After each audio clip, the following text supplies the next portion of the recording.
হৃদয় বিদারক একটি ঘটনা শেয়ার করছি। বিচ্ছেদের পর সন্তানকে ঘিরে এক হৃদয় বিদারক ঘটনা নাড়া দিয়েছে পুরো দেশ জুড়ে।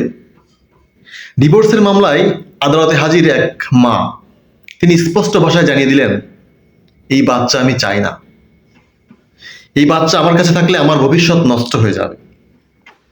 মায়ের এমন বক্তব্যে মুহূর্তে স্তব্ধ হয়ে যায় আদালতের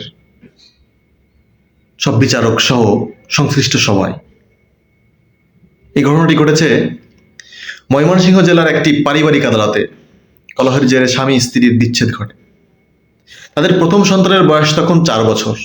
বিচ্ছেদের আগেই জন্ম নেয় আরেকটি সন্তান, যার বয়স এখন মাত্র 90 দিন।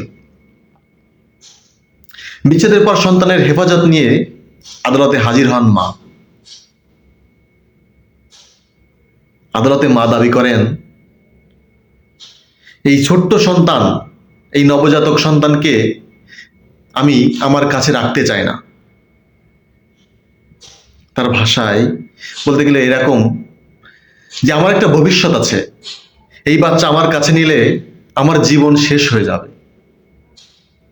কত বড় হৃদয় বিদারক একটি কথা, যে মা তার সন্তানকে নিতে চায় না, তার সব ভবিষ্যৎ নষ্ট হয়ে যাবে বলে।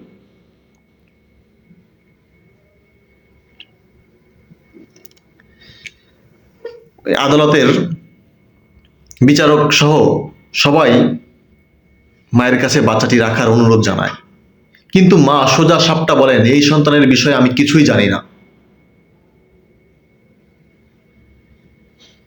যদিও পরবর্তীতে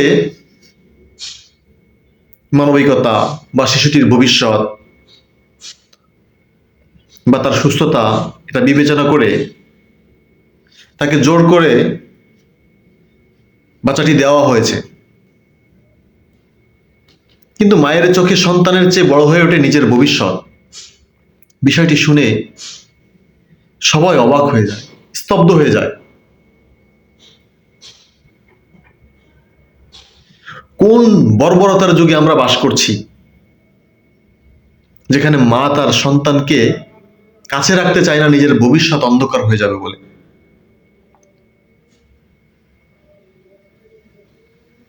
এমন এক সমাজ, এমন এক সভ্যতা,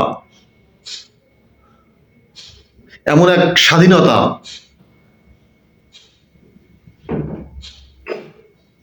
আমাদেরকে গিলে খাচ্ছে।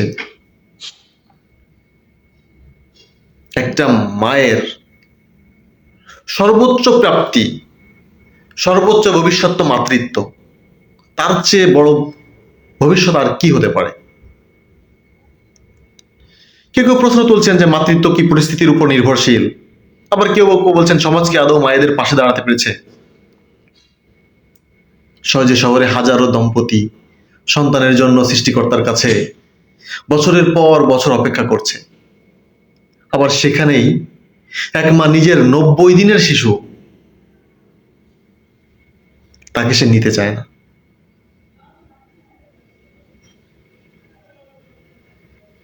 তবু প্রশ্ন রয়ে যায়, ডিভোর্সের পর বাবা মা নতুন করে জীবন শুরু করতে পারলেও মাঝখানে পড়ে যাওয়া এই শিশুগুলোর ভবিষ্যৎ পুরো অনিশ্চিত। এই 90 দিনের শিশুটির দোষই বা কি?